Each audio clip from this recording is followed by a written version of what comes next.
Basta uma palavra. Lucas 7, de 3 a 8.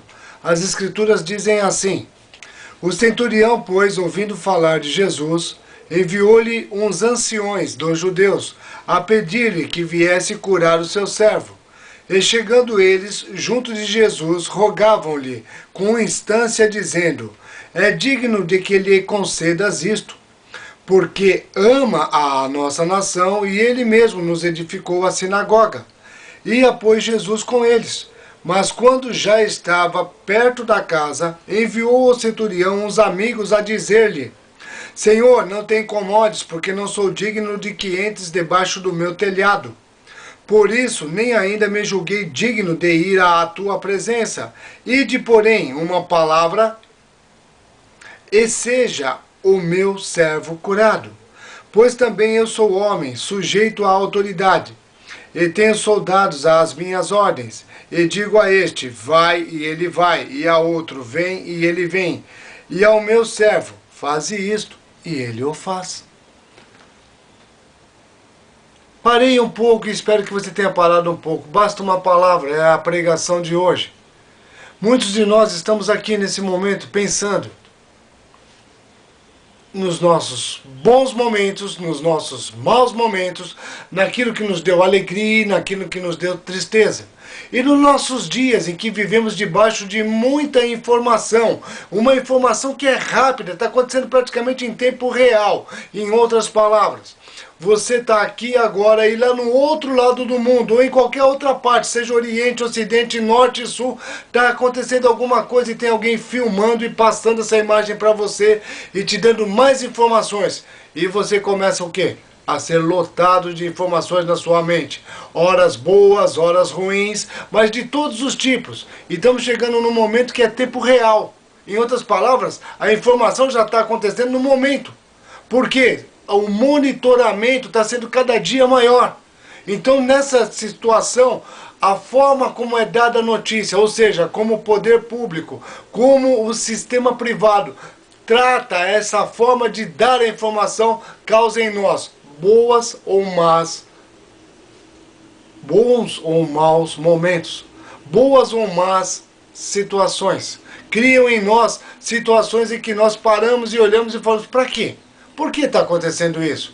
Ou pior de tudo, o homem é dotado de um senso crítico, ele nasce com senso crítico, quer ele seja natural ou inatural. Qual é o inatural? É aquele que você busca conhecimento para poder saber o que vai pensar.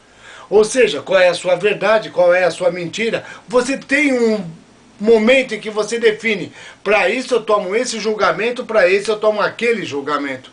Só que hoje é preocupante quando nós percebemos as estatísticas que nos mostram que nós estamos cada vez mais longe de termos decisões.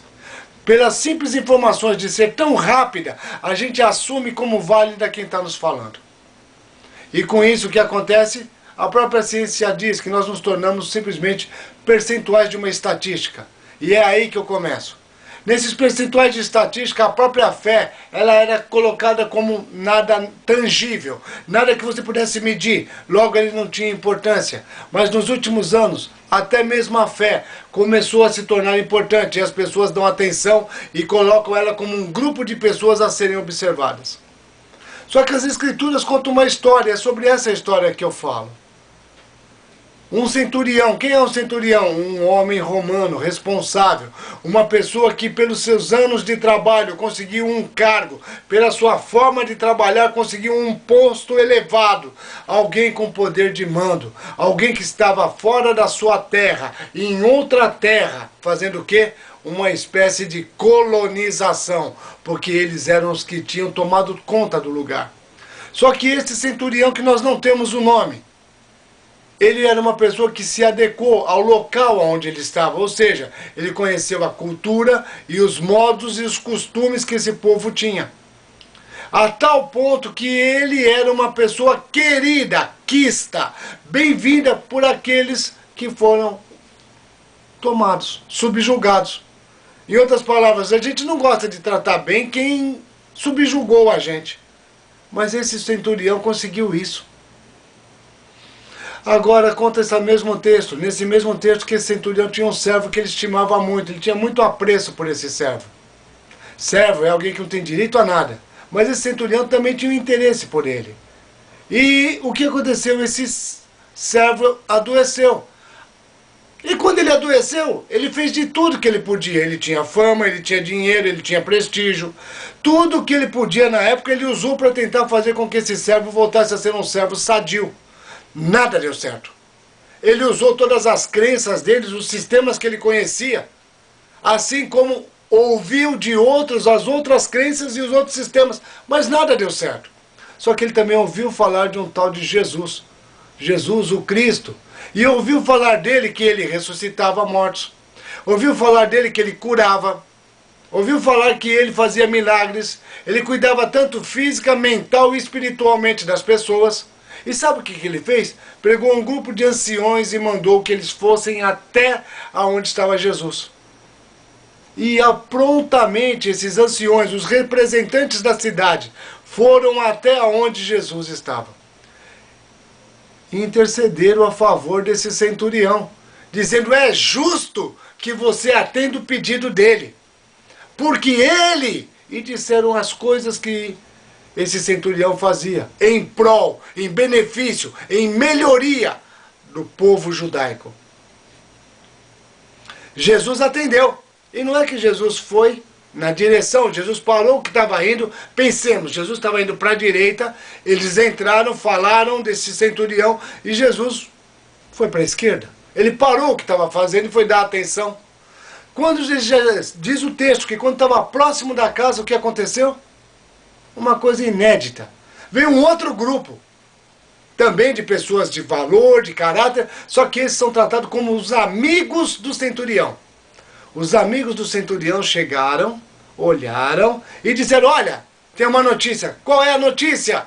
Talvez na cabeça de todo mundo: o servo morreu. Acabou o problema, deixa pra lá, não incomoda mais. Não, eles vieram com uma notícia. O centurião pediu para dizer para o Senhor: não entra debaixo da minha casa, não entra debaixo do meu telhado, não passe o portão da minha casa, porque eu não me acho digno de tê-lo dentro da minha casa. Eu também nem me achei digno de ir ter contigo. Mas eu lhe peço, eu sou um homem com autoridade, e a autoridade que eu tenho diz assim: falo para o meu subordinado, faça isso, e ele faz. Vem aqui, e ele vem. Vá para lá, e ele vai. Não há questionamento. E da mesma forma para o meu servo eu falo: faze isso, e ele faz. Da mesma forma ele para o que está fazendo e faz o que eu peço. Porque eu tenho domínio. Basta uma palavra sua, e o meu servo será curado. A fé tem sido abalada nesses últimos momentos. Nesses momentos que nós vivemos da vida. Mas eu não sei o que é que está hoje tirando a sua fé. Está tirando de você a sua vontade de crer. A sua vontade de que a fé não é simplesmente algo para religioso. Porque eu quero contar para você antes de encerrar.